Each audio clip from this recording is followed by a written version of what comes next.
Isa sa masarap na luto sa dila ng baka?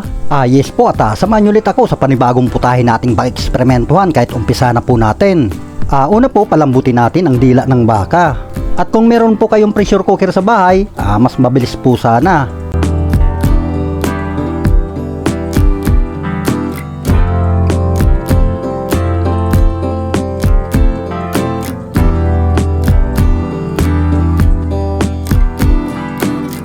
At pag malambot na po yung dila ng baka, hanguin na po muna natin to at tanggalin po natin siya ng balat dahil may balat to. At hiwain nyo kung ano mang gusto nyong hiwa. At pagkatapos nyong hiwain, maglagay po tayo ng mantika sa pinainit na kawali.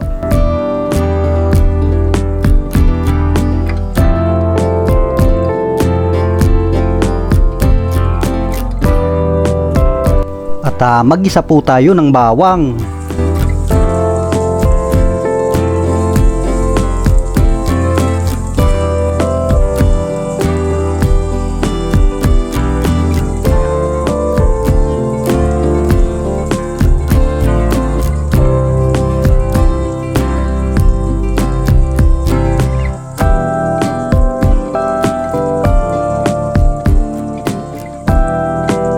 At isunod nating igisa ang sibuyas.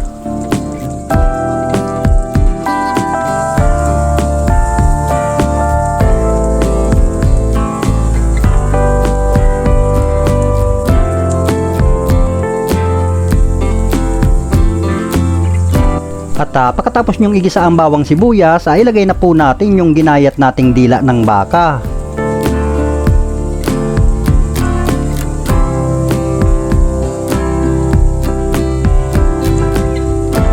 Haluin natin tong mabuti.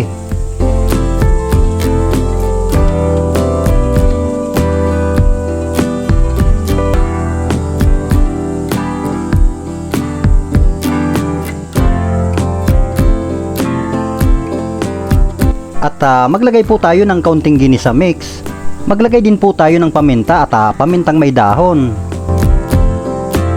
Maglagay din tayo ng kaunting brown sugar. Maglagay din tayo ng kaunting bitchin. At haluin ulit natin tong mabuti.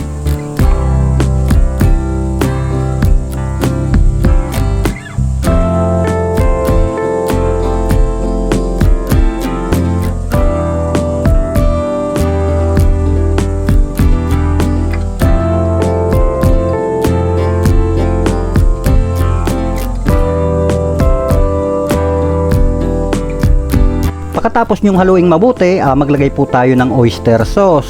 At haluin ulit natin tong mabuti.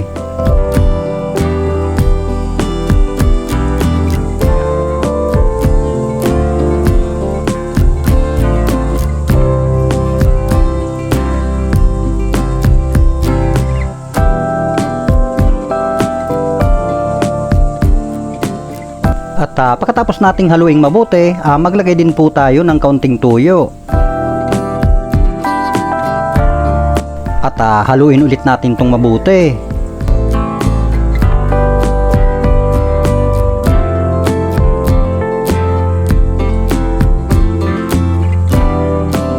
Pagkatapos nyong haluing mabuti, maglagay po tayo ng kaunting tubig. At hayaan lang po natin siyang kumulo hanggang sa medyo matuyo yung sabaw niya.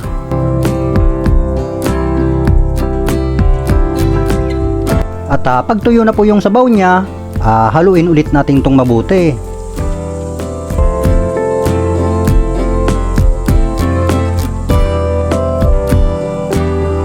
At pagkatapos nyong haluing mabuti, maglagay po tayo ng sibuyas. Pwede rin po yung sibuyas na puti or pula. At haluin ulit natin itong mabuti.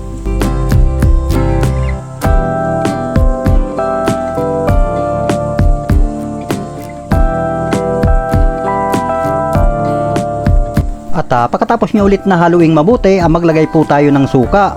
Pwede rin po yung dato puti or sukang pula. At haluin ulit natin itong mabuti.